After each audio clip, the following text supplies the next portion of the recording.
Hey YouTubers, Glynda here. I wanted to tell y'all a story, something that happened to me back in, I think, early 2010.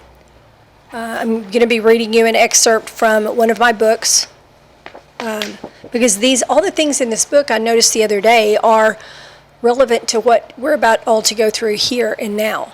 And that's why I wanted to share them with you, because they have to do with the wilderness. The Wilderness Companion Study Guide, which is a standalone book. It's available on Amazon.com. It's got all these little short stories in it.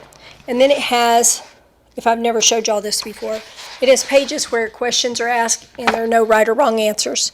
And you can just feel it. It helps you work through what you're going through, is what it's for. You read the story, then you answer these questions to help you evaluate your own situation. Okay, so excuse me, this is one called Desperate for God's Help. And it shall come to pass that before they call, I will answer, and while they are yet speaking, I will hear. Isaiah 65, verse 24. It was early 2010, and America was in the throes of the Great Recession. Layoffs, bank collapses, and massive foreclosures, and the sad news of suicides of those who had lost all hope had dominated the news for years.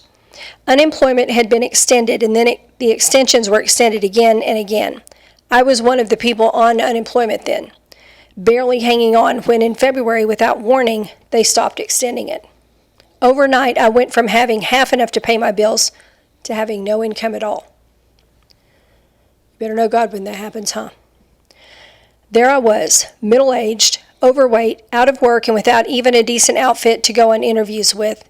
And that was if you could even go on an interview, if you could even get an interview. My hair had not been professionally cut or colored in years, and my home color jobs had left it looking like a flat, dark helmet. They called that helmet hair, by the way. I had less than no chance of getting any kind of a job, even if there were an opening, and I knew it. Hundreds of overqualified people showed up for every job opening, even at fast food restaurants. Y'all probably remember that time. I remember it. It was a terrible, dark time.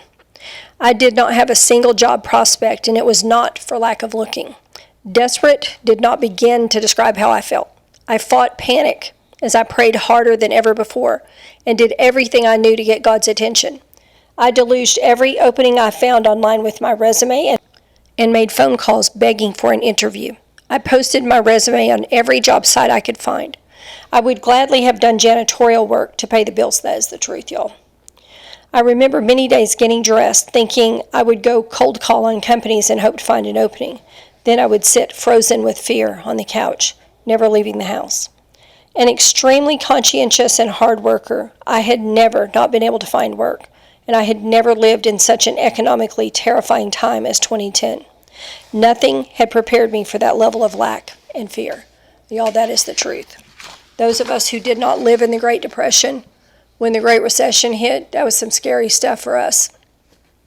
You didn't know what to do back then. Everybody was desperate. My prayer to the Lord was that He would create a job for me somewhere, as I knew not many existed at present.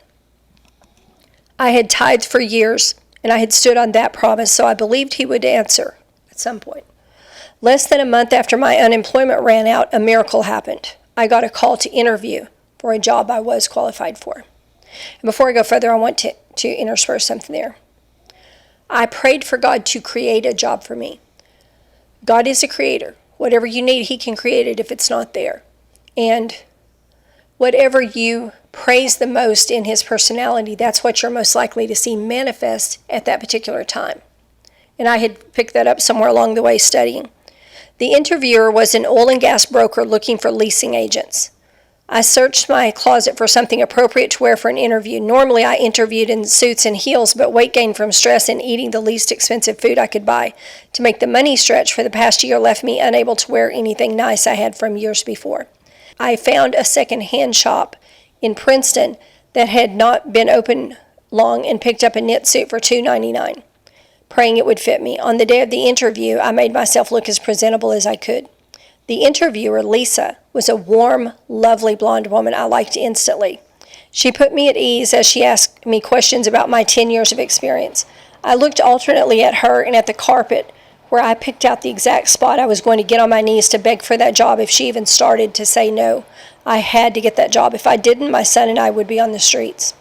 A well-qualified internet technology guy. He had not been able to find work either. Y'all, I'm not kidding you. I sit there, I was talking to her, but I was kind of looking down going, okay, I'm going to kneel right there because I had to have that job. We were in dire straits. And I had not really begun the ministry yet. I was making videos out here on YouTube, but that was all. It was bad.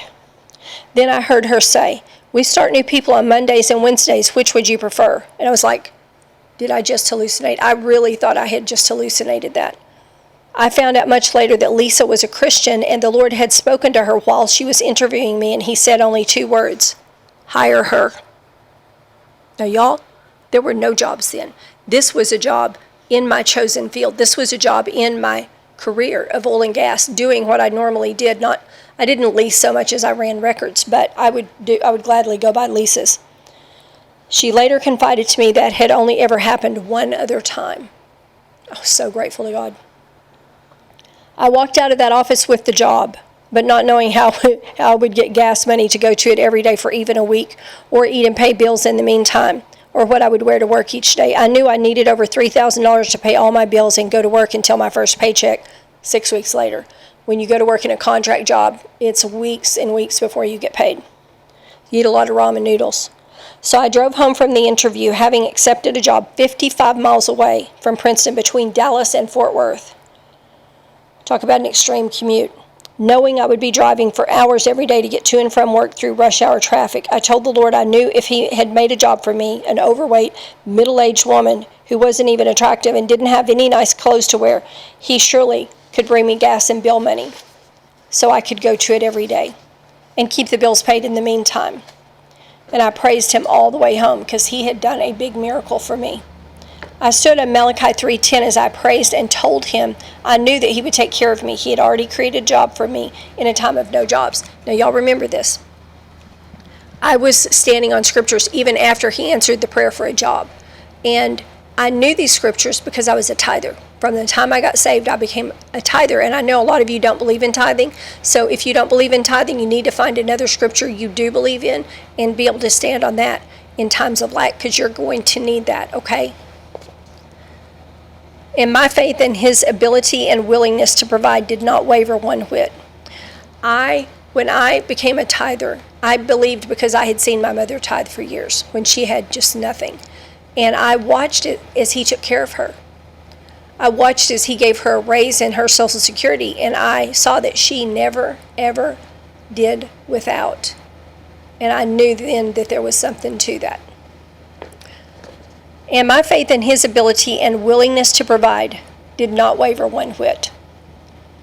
A week later, God had spoken to people all over the world to send me gifts of money without knowing why. If that ain't God, I don't know what is, y'all. Some of them were in need themselves. At the end of 1 week, he had brought me exactly the amount I needed to pay my bills and make it that 6 weeks. Y'all, I can't make this stuff up. Our God is faithful. He is so faithful. And because I had tried to do everything he wanted me to do, and I was trying to walk with him and walk in his ways, he honors that, y'all. If you want to live a life of sin, do it. But I'm telling you, you won't have these blessings if you do it, because he don't bless a mess like that. Whatever your need is today, it is not too great for such a mighty God. Can I just tell you that? He is able to create a job where there is no job. And he is able to make it a perfect fit for your skills and education. He is able to bring you whatever you need if you just believe and confess his word. Your need is not too much for God to meet. He can make a job where there is no job, and he can bring you what you need in the meantime. Believe, because he is faithful. Now, I'm going to be doing a podcast and or a video, I don't know which, pretty soon. I want to tell y'all stories of miraculous provision that God has done for me over the years, and 1 or 2 that I know that he's done for somebody that was close to me. And I find those stories very encouraging, and I think that you will too. But right now I'm still getting it together. And y'all please pray for my friend Ray, who is in the hospital. Not Ray Bergman. This is a different Ray that's going to be on the show. He is an older gentleman who fell down a flight of stairs, and he's badly injured. The devil tried to kill him, literally, and you're going to hear his testimony when he's up and well enough to record. but he's in the hospital right now, and they said he's going to be there for a while. He has some great testimonies to share with you as well, and I'm also going to be interviewing his wife. Those are going to be 2 separate interviews because I really want y'all to hear what they have to say. They are just amazing people. They're amazing people. I just love them so much. Okay, that's all I have for y'all today. Thanks for watching. Jesus bless you. Y'all have a great week.